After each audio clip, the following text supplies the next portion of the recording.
आज हमने स्टार्ट करना है होम्योस्टेसिस। होम्योस्टेसिस आपने पहले पढ़ रखा है? क्या आइडिया है आपको होम्योस्टेसिस के लिए?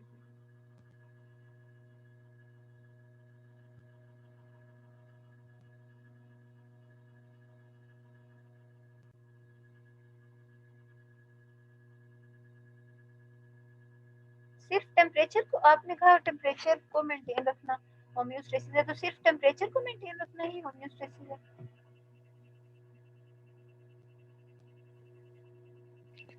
सर होम्योस्टेसिस का मतलब है इंटरनल इन्वायरमेंट को रिलेटिवली कांस्टेंट रखना।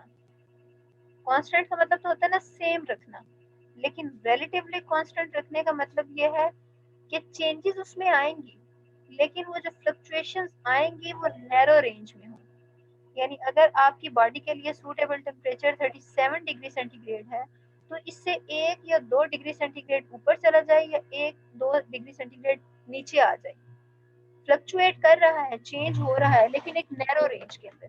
बहुत ज्यादा फ्लक्चुएशन यानी कि 45 तक चला जाए या फिर 25 तक चला जाए, इतना ज्यादा फ्लक्चुएट बॉडी नहीं करने देती टेम्परेचर को।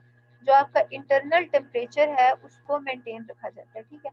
तो सिर्फ इंटरनल टेम्परेचर नहीं, बल्कि और भी जो भी फिजियोलॉजिकल कंडीशंस हैं इंटरनली आपकी बॉडी की, वो सारी की सारी नैरो रेंज में उनको फ्लक्चुएट होने दिया जाता है, बहुत ज्यादा फ्लक्चुएट नहीं होने दिया जाता है। इस वजह से इसको कहते हैं कि रिलेटिवली कांस्टेंट रखना इंटरनल बॉडी इन्वायरमेंट को, इसको होम्योस्टेसिस कहते हैं। अब चाहे वो इंटरनल टेम्परेचर है, यानी आपकी कोर बॉडी का टेम्परेचर है, internal organs, liver, kidneys, heart और लंग्स वगैरह, इनका जो टेम्परेचर है उसको आप मेंटेन रखें, तकरीबन कांस्टेंट रखें, या आपके ब्लड में ग्लूकोज का लेवल, आयंस का लेवल, साल्ट्स का लेवल, ठीक है, गैसेस उनकी कंसंट्रेशन, वाटर कंसंट्रेशन, इन चीजों को मेंटेन रखना। कोई भी आपके इंटरनल फिजियोलॉजी से रिलेटेड कुछ भी है उसको मेंटेन रखना, इसको कहते हैं होम्योस्टेसिस।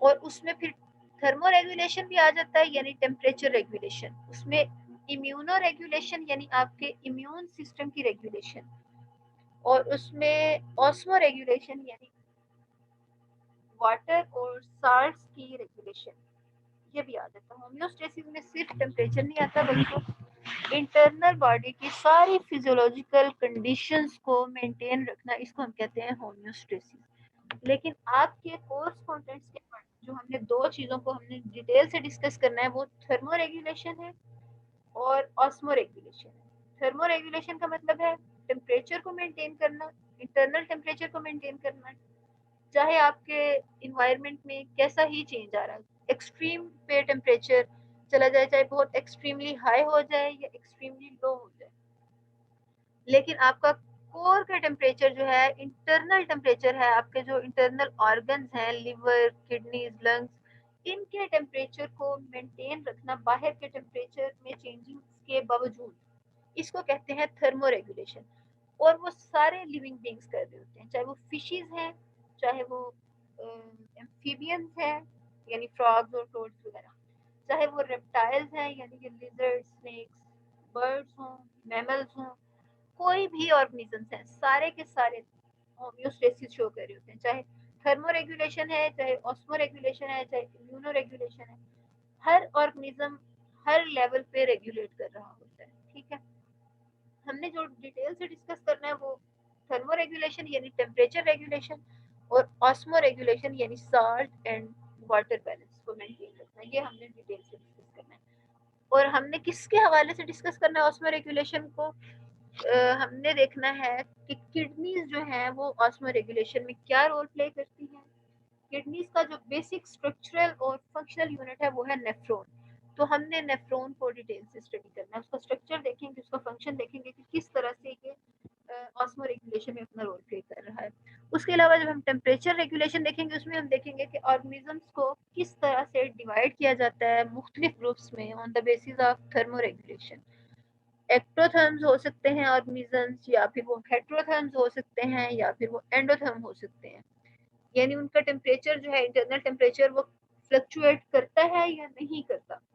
अपने बाहर वाले इन्वायरमेंट से रिलेटेड। अगर फ्लक्चुएट कर रहा है तो वो उसको मेंटेन कर पा रहे हैं या नहीं कर पा रहे।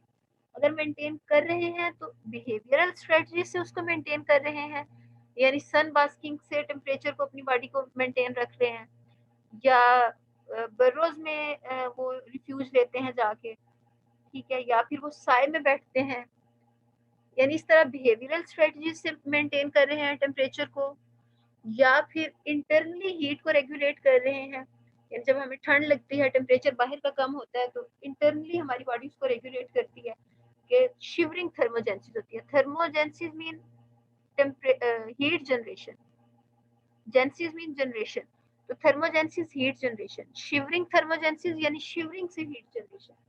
शिवरिंग का मतलब जैसे आपके मसल जो है वो कॉन्ट्रैक्ट करते हैं, तो इनके कॉन्ट्रैक्ट करने से हीट जनरेट होती है, ठीक है। तो आपकी फिजियोलॉजिकली हीट जनरेट की जाती है शिवरिंग थर्मोजेंसी से, ठीक है। या फिर बहुत ज्यादा गर्मी में स्वेटिंग होती है, स्वेटिंग से हीट रिलीज होती है, ठीक है। फिर अगर स्किन से एयर पास करे तो उससे कूलिंग इफेक्ट होता है। तो मुख्तलिफ स्ट्रेटजीज हो सकती हैं, मुख्तलिफ ऑर्गेनिजम्स में मुख्तलिफ स्ट्रेटजीज होती हैं थर्मो रेगुलेशन के लिए। ये स्ट्रेटजीज हम पढ़ेंगे। बिहेवियरल स्ट्रेटजीज क्या हो सकती हैं, एनाटॉमिकल स्ट्रेटजीज क्या हो सकती हैं, यानी उन्होंने कुछ ऐसे स्ट्रक्चर्स डेवलप किए हों, या उनके अंदर फिजियोलॉजिकल स्ट्रेटजीज यानी उनके अंदर कुछ ऐसे प्रोसेसेस हो रहे हों जिनसे हीट जनरेट हो रही हो, हीट को रेगुलेट किया जा रहा हो। ये सारा हम पढ़ेंगे थर्मो रेगुलेशन में। ऑस्मो रेगुलेशन को हम किडनी के हवाले से देखेंगे कि किडनी क्या अपना रोल प्ले करती है। ये सारा हमारे कोर्स कंटेंट्स के अकॉर्डिंग हमने ये चीजें पढ़नी है, ठीक है। अब सबसे पहले अगर जिस तरह हमने होम्योस्टेसिस को डिफाइन किया, इसी को हम थोड़ा सा आज पढ़ लेते हैं कि होम्योस्टेसिस का मतलब है इंटरनल बॉडी एनवायरनमेंट को रिलेटिवली कांस्टेंट रखना despite the changes in the external environment. अब इसमें आप thermo regulation, osmo regulation, immuno regulation, आप कोई भी एग्जांपल ले सकते हैं होम्योस्टेसिस में, ठीक है। अब यहाँ पे आप देखिए एग्जांपल कौन सी दी हुई है, एक तो टेम्परेचर रेगुलेशन की दी हुई है और दूसरा ब्लड में ग्लूकोज लेवल को मेंटेन करना, ये भी होम्योस्टेसिस है, ठीक है। जब हम ऑस्मो रेगुलेशन देखेंगे तो उसमें आप देखेंगे कि सिर्फ वाटर और साल्ट को रेगुलेट करना ये ऑस्मो रेगुलेशन नहीं होती है। अब जैसे यहाँ लिखा ग्लूकोज को रेगुलेट करना ब्लड में, ये होम्योस्टेसिस है। तो ये किस किस्म की होम्योस्टेसिस है, ये ऑस्मो रेगुलेशन है। तो ऑस्मो रेगुलेशन में आयंस को भी मेंटेन किया जाता है, यानी sodium, potassium ions, magnesium ions, electrolytes, salts, gases यानी ऑक्सीजन है उसकी कंसंट्रेशन ना इंक्रीज हो जाए, कार्बन डाइऑक्साइड है तो ब्लड में उसकी कंसंट्रेशन ना इंक्रीज हो जाए, उन चीजों को सूटेबल रेंज में रखना, मेंटेन रखना, इसको हम कहते हैं ऑस्मो रेगुलेशन, ठीक है। अब होम्योस्टैटिक मैकेनिज्म्स होते हैं बॉडी के जिससे वो होम्योस्टेसिस को अचीव करती है।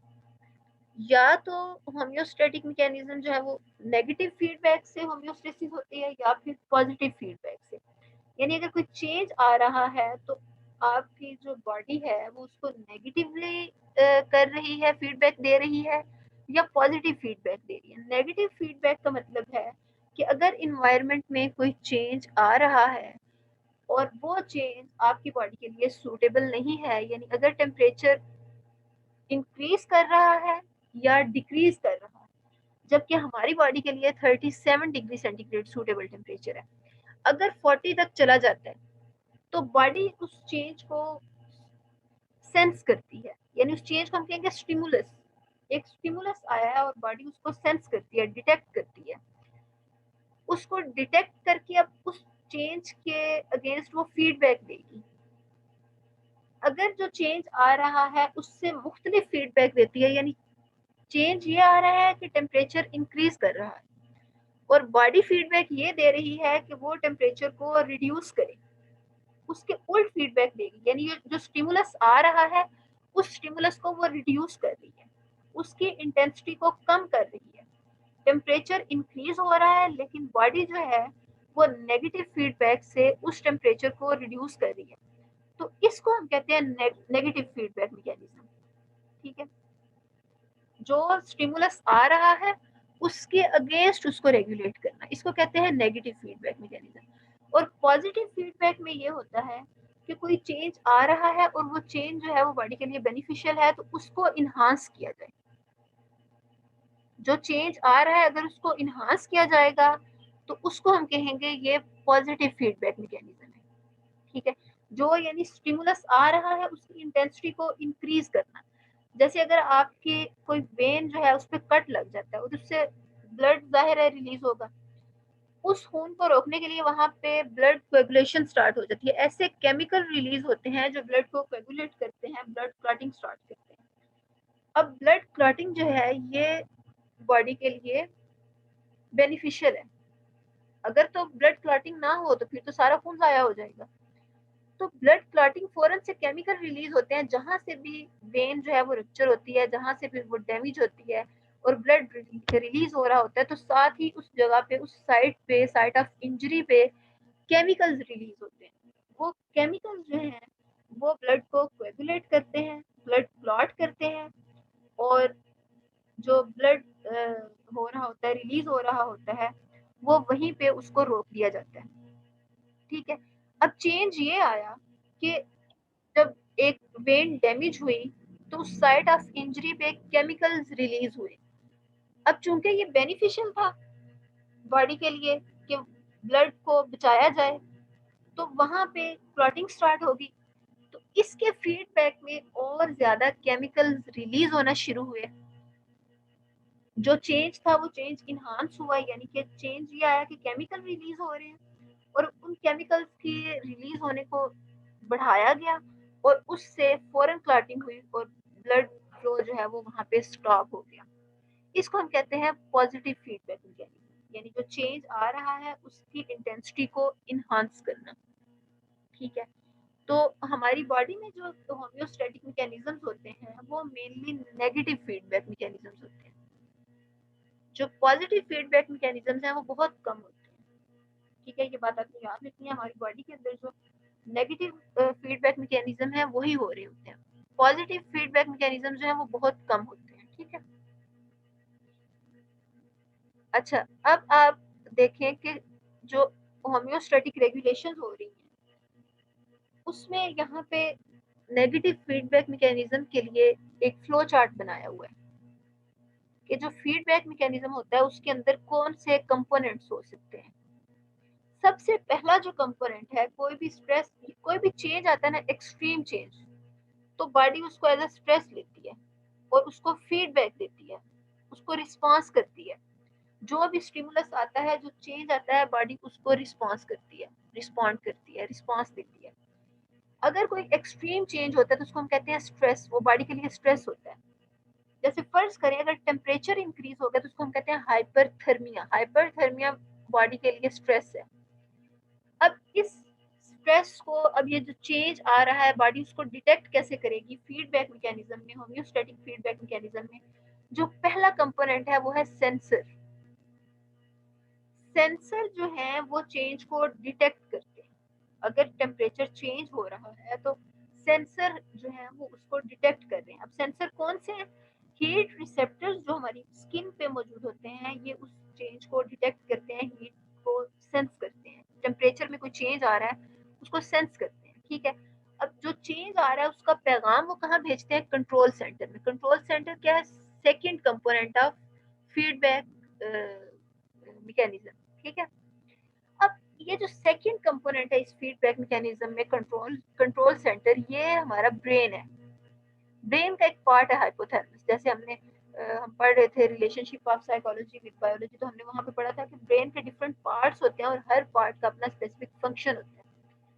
हीट जो है उसको सेंसर्स ने डिटेक्ट किया और पैगाम कहाँ पे जाएगा? कंट्रोल सेंटर के पास, यानी ब्रेन के पास। ब्रेन के किस पार्ट के पास? हाइपोथैलेमस के पास। हाइपोथैलेमस जो है वो फिर इस चेंज को रिस्पॉन्ड कैसे करेगा कि इफेक्टर्स को मैसेज कन्वे करेगा कि वो इस चेंज को, यानी कि जो टेम्परेचर इंक्रीज हो रहा है ये बॉडी के लिए हार्मफुल है तो इसको डिक्रीज किया जाए, ठीक है। जो इफेक्टर्स होंगे, जहां तक इस कंट्रोल सेंटर से पैगाम जाएगा, वो इफेक्टर्स हो सकते हैं या तो मसल्स हो सकते हैं या वो ग्लैंड्स हो सकते हैं। मसल्स जो है वो कॉन्ट्रैक्ट करके अपना इफेक्ट शो करते हैं, ग्लैंड्स जो है वो अपनी स्क्रीशंस के साथ अपना इफेक्ट शो करते हैं। अब यहाँ पे हम जो एग्जांपल पढ़ रहे हैं वो हाइपरथर्मिया क्या है, यानी टेम्परेचर इंक्रीज होने की। अब यहाँ पे ब्रेन जो इफेक्टर्स को पैगाम दे रहा है, यहाँ पे जो रिस्पांस होगा, जो इफेक्ट शो करेंगे वो ये हो सकता है इफेक्टर्स। अब यहाँ पे ग्लैंड्स हैं, तो कौन से ग्लैंड्स हैं? स्वेट ग्लैंड्स, जो स्वेट रिलीज करते हैं। स्वेटिंग से हाई एनर्जी मॉलिक्यूल जो है वो रिलीज हो जाएंगे। और दूसरा ये होगा कि स्वेटिंग से जब एयर पास करेगी स्किन सरफेस से तो उससे कूलिंग इफेक्ट जनरेट होगा। ठीक है, इस तरह से बॉडी का टेम्परेचर जो है वो डिक्रीज करेगा।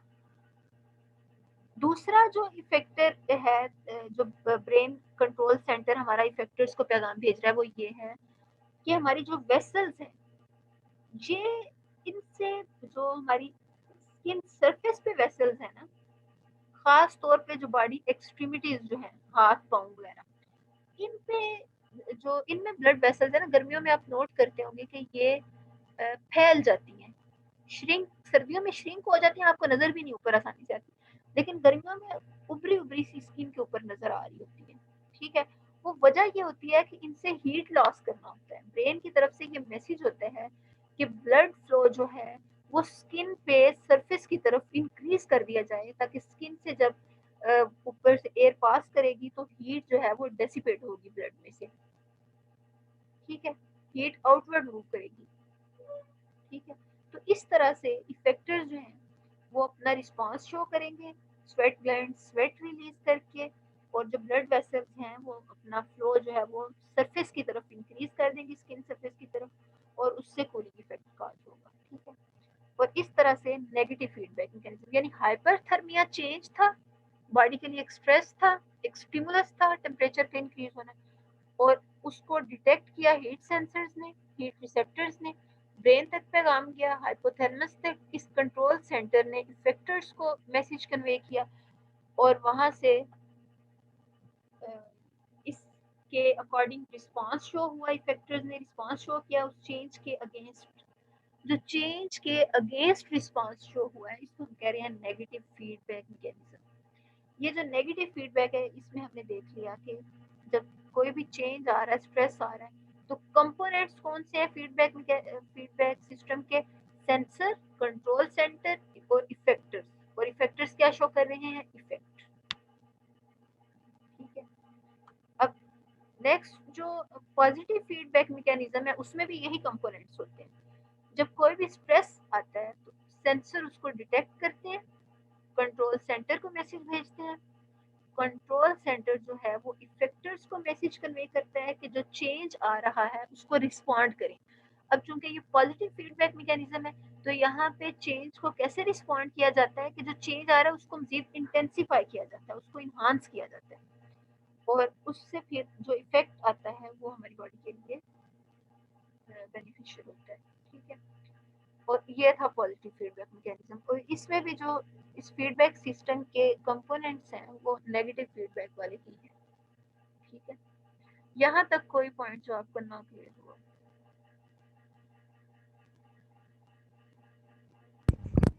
मैम मैंने पूछना था कि पेन कौन से इसमें आता है, नेगेटिव या पॉजिटिव? क्या चीज? पेन मैम, जो हमें दर्द होता है वो नेगेटिव फीडबैक है, पॉजिटिव फीडबैक है? किससे रिलेटेड पेन? मैम जैसे कोई भी पेन हो, सर का दर्द या फिर कोई कट लगा हुआ हो।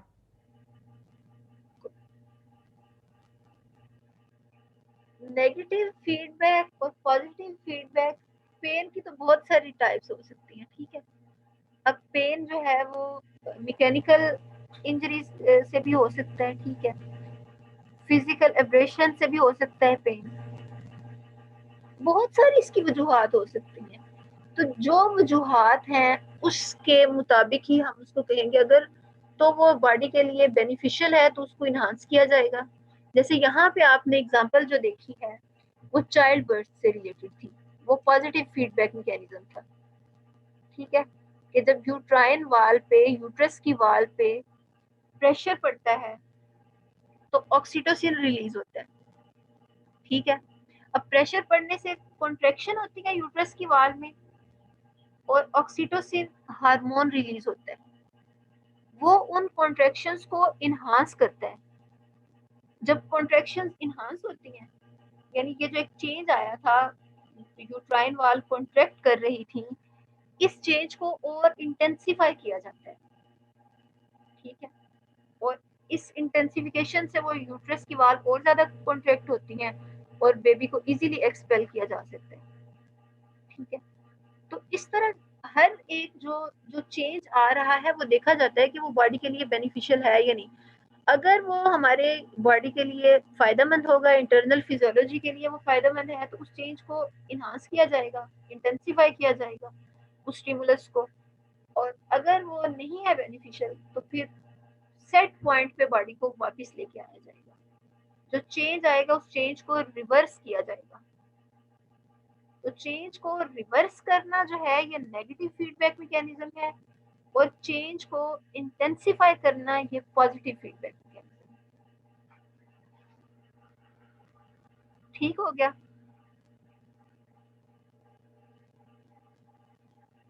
हाँ जी, कोई और क्वेश्चन हो आपकी तरफ से?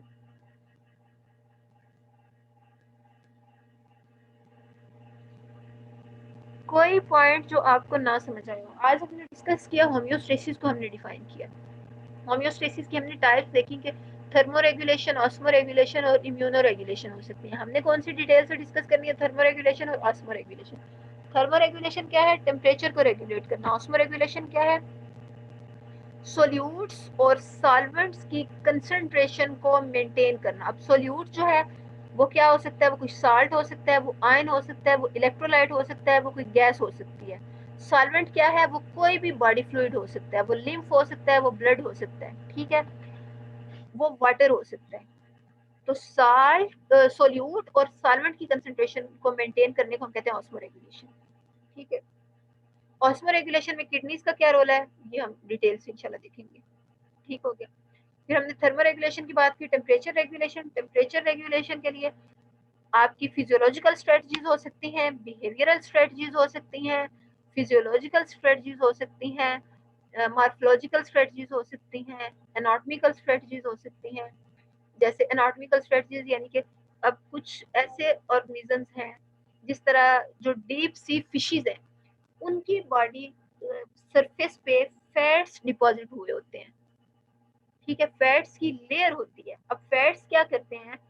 इंटरनल टेम्परेचर को जो उनका आउटसाइड इन्वायरमेंट है वहां पे डेसिपेट होने से बचाते हैं, यानी इंसुलेटर के तौर पे एक्ट करते हैं। और जो कोर बॉडी की हीट है वो उनके सराउंडिंग वाटर में हीट जो है वो ट्रांसफर नहीं होती। और इस चीज के लिए कौन सी उनके अंदर अडेप्टेशन है? Fat deposition. ये स्ट्रक्चरल लेवल पे हो रहा है जिसको हम कह रहे हैं एनाटॉमिकल अडेप्टेशन है। जैसे पोलर बियर है तो उसके जिस्म पे फर होती है, ठीक है, बाल होते हैं, वो उसको बचाते हैं हीट डेसिपेशन से, इंटरनल हीट लूज करने से वो उसको बचाते हैं। तो ये उनकी एक मॉर्फोलॉजिकल अडेप्टेशन है, उनकी स्ट्रक्चरल अडेप्टेशन है। इसी तरह से अगर ये जो रेप्टाइल्स हैं, लिजर्ड वगैरह, ये सन बास्किंग करते हैं, ठीक है, धूप में बैठते हैं, ये इनकी एक बिहेवियरल अडेप्टेशन है।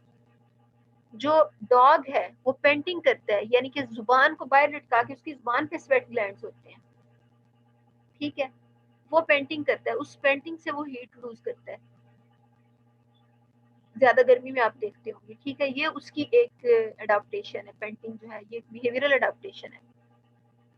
उसके अलावा मैडम आप देखते होंगे कि जो मैम, भैंसे हैं वो आप देखते होंगे तो वो कीचड़ में खुद को धंसा लेती हैं, ठीक है।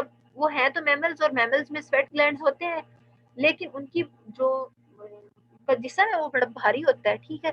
तो वो कंडक्शन से हीट लूज करती हैं। कंडक्शन से यानी एक सरफेस दूसरी सरफेस के साथ जब आपस में दोनों मिली होती हैं, उनका कांटेक्ट होता है दो सरफेसेस का, तो ज्यादा हीट वाली साइड से, ज्यादा टेम्परेचर से कम टेम्परेचर की तरफ हीट जो है वो ट्रांसफर होती है, ठीक है। तो इसको हम कहते हैं कंडक्शन। तो वो जब कीचड़ में धंसती हैं भैंसे, तो वो अपनी बॉडी से हीट को लूज करती हैं उस वो ठंडी मिट्टी में, ठीक है। तो इस तरह करके डिफरेंट ऑर्गेनिजम्स की डिफरेंट स्ट्रेटजीज होती हैं थर्मोरेगुलेशन के लिए। वो बिहेवियरल स्ट्रेटजीज भी हो सकती हैं, वो एनाटॉमिकल स्ट्रेटजीज भी हो सकती हैं, मॉर्फोलॉजिकल भी हो सकती हैं, स्ट्रक्चरल भी हो सकती हैं। हाँ जी, मुजाहिद खान आपने हैंड रेज किया था, कुछ पूछना चाह रहे हैं? यस मैम, मैंने पूछना था कि जो इंसान सर्द इलाकों में रहते हैं उनके ये स्ट्रक्चरल एडेप्टेशन क्यों नहीं ऐसी होती, जो सर्द इलाकों या में नहीं रहते हैं, होती। यस मैम, या फिर जो गर्म इलाकों में रहते हैं उनके ये स्ट्रक्चरल एडेप्टेशन क्यों नहीं हुई। जो सर्द इलाकों में रहते हैं उनके अंदर भी अडाप्टेशन होती हैं, जो गर्म इलाकों में रहते हैं उनके अंदर भी अडाप्टेशन होती हैं। अब जैसे ह्यूमन बींग्स हैं और ये जो इन वाले हैं अरब इलाकों वाली साइड पे, वहां पे आप देखेंगे कि वो लोग बिहेवियरली नॉकटर्नल हो गए हैं, यानी कि वो रात के टाइम पे एक्टिव होते हैं। सारी एक्टिविटीज जो है वो वहां पे रात के टाइम पे होती है, और दिन टाइम तो अगर आप वहां पे बाजार वगैरह देखें तो वो वीरान होते हैं। अब ये उन इलाकों में उन लोगों की एक बिहेवियरल एडाप्टेशन है। उसके अलावा जो और जो भी, चाहे वो मैमल्स हैं, चाहे कोई भी यानी ऑर्गेनिजम्स हैं, चाहे वो इवन की ह्यूमन बींग्स भी हैं, वो अगर ऐसे इलाकों में रह रहे हैं जहाँ पे सन रेज जो है वो डायरेक्ट उन पे पड़ती हैं, तो वहां पे उनके अंदर अडेप्टेशन ये होती है कि मेलानिन प्रोडक्शन उनमें ज्यादा होती है। ये ऐसी प्रोटीन होती है जो हार्मफुल अल्ट्रा रेडिएशन जो सूरज से आ रही होती है, UV ultraviolet radiation, UV radiation, उनसे उनको प्रिवेंट करती है। तो ह्यूमन बींग्स के अंदर भी ये अडेप्टेशन होती है, यानी जो इक्वेटर के करीब करीब है ना कंट्री, वहाँ के जो नेटिव पीपल हैं उनमें अगर आप देखेंगे मेलानिन प्रोडक्शन ज्यादा होती है, जो उनको यूवी रेडिएशंस के हार्मफुल इफेक्ट से बचाती है। तो चेंजिंग आते हैं, उनमें भी आते हैं। आप सर्दियों में जब स्वेटर पहन लेते हैं, ठीक है, तो ये भी एक थर्मो रेगुलेटरी स्ट्रेटजीज है, आपकी स्ट्रेटजी है, बिहेवियरल स्ट्रेटजी है। आप धूप में बैठते हैं, सन बास्किंग करते हैं, तो रेप्टाइल्स की तरह आपकी भी ये बिहेवियरल स्ट्रेटजी है, ठीक है। तो जैसे इन्वायरमेंट में चेंज आ रहा होता है, आप भी उसके अकॉर्डिंग अडॉप्ट कर रहे होते हैं चेंज के अकॉर्डिंग। चाहे वो आपकी बॉडी, जैसे आप सर्दियों में देखते होंगे कि ज्यादा खाते हैं क्योंकि मेटाबॉलिज्म तेज हो जाता है। नॉन शिवरिंग थर्मोजेंसिस से हीट जनरेट होती है। नॉन, एक तो शिवरिंग थर्मोजेंसिस ये है ना कि आप कांप रहे हैं, शिवर कर रहे हैं, मसल्स कॉन्ट्रैक्ट कर रहे हैं और हीट जनरेट हो रही है। एक ये होता है कि आपका जो लिवर है वो मेटाबॉलिज्म को इंक्रीज कर देता है। मेटाबॉलिज्म यानी कि कैटाबॉलिज्म और एनाबॉलिज्म को हम कलेक्टिवली कहते हैं ना मेटाबॉलिज्म। तो उसमें क्या होता है, चीजें बन रही होती हैं, टूट रही होती हैं, तो वो बनने और टूटने में क्या हो रहा होता है, बॉन्ड्स बन रहे होते हैं। तो जब भी बॉन्ड्स बनते और टूटते हैं तो एनर्जी बॉन्ड्स के बनने में कंजर्व कर ली जाती है, और जब बॉन्ड ब्रेक होता है तो उस दौरान एनर्जी रिलीज होती है। तो एनर्जी की एक सूरत हीट भी है। तो मेटाबॉलिज्म जब इंक्रीज होता है तो हीट रिलीज होती है, इसको हम कहते हैं नॉन शिवरिंग थर्मोजेंसिस। थर्मोजेंसिस यानी हीट जनरेशन, तो नॉन शिवरिंग थर्मोजेंसिस यानी मसल कॉन्ट्रैक्शन के बगैर भी आपकी बॉडी जो है वो हीट जनरेट कर लेती है। अब जो लोग रहते हैं सर्द इलाकों में, तो वहां पे यकीनन उनका मेटाबॉलिज्म हाई होगा, ठीक है। तो इस तरह जो भी चेंज आ रहा होता है, जो जिस इन्वायरमेंट में रह रहा है उसके अकॉर्डिंग उसके अंदर अडॉप्टेशन मौजूद होती है। हर एक के अंदर अडॉप्टेशन मौजूद होती है, चाहे ह्यूमन बींग्स है, चाहे एम्फीबियंस हैं, फिशेस हैं, रेप्टाइल्स हैं, किसी भी किस्म के कोई मैमल्स हैं, सब में ये एडेप्टेशन होती है। हाँ, क्लियर हो गया आपको ये पॉइंट?